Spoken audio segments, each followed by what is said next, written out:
Magandang araw. Welcome sa channel ni Chad of God. Ngayon, ibahagi ko sa inyo ang aking kaalaman sa karunungang lihim.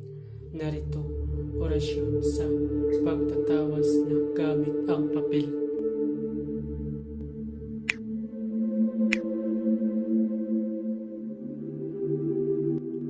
Pamilin, mahalin at pagkaingatan ang bawat ibinabahagi ko sa YouTube channel na ito. Ang kapangyarihan na kapaloob dito ay lubhang maiwaga. Gamitin lamang sa kabutihan at pagganap ng kalooban ng Diyos. Maginhuwaran at laging isa puso't isip ang 7 layunin. Una, isabuhay ang 4 na gintong simulain, makadiyos, makabayan at makatao, makakalikasan. Pangalawa, isagawa ang pag-ibig sa Diyos, pananampalataya at pag-asa sa pamamagitan ng tiyaga.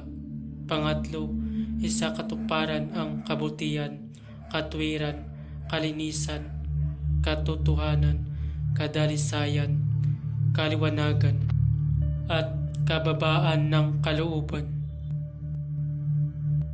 Pangapat, ipagpalaganap ang pagkakaisa, pagmamahalan, pagtulong sa kapwa, pagmimisyon, paglilinis ng sarili at pagbabago na paunlad.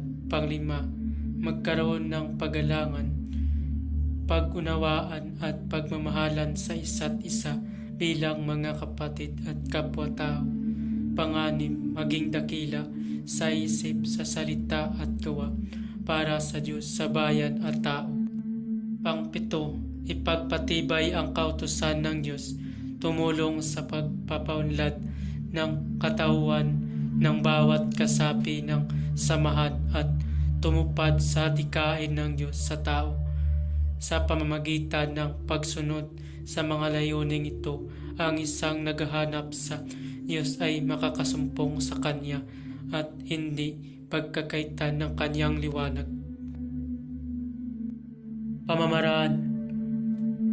Bago gamitin ang orasyon ay magdasal muna ng 3 Ama Namin, 3 Abaginong Maria, 3 Luwalhati, at 3 Sumasampalataya.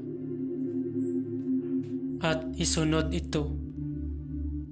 Narito ang orasyon. Bakulog, balalak, piyama, didik, diyo, Yeshua. Bakulog, balalak, piyama, didik, diyo, Yeshua. Iiip ito sa papel na walang sulat. Ipakita sa may sakit kung may makikita, kung na espiritu ay makikita niya kung sino ang may gawa ng sakit niya. Maraming salamat. Babala, ang lahat ng orasyon na aking ipinabahagi dito ay lubhang makapangyarihan. Gamitin lamang sa mabuti. Kung sino man ang gumamit sa masama ay mayroong bad karma. Maaari maghirap habang buhay hanggang kamatayan.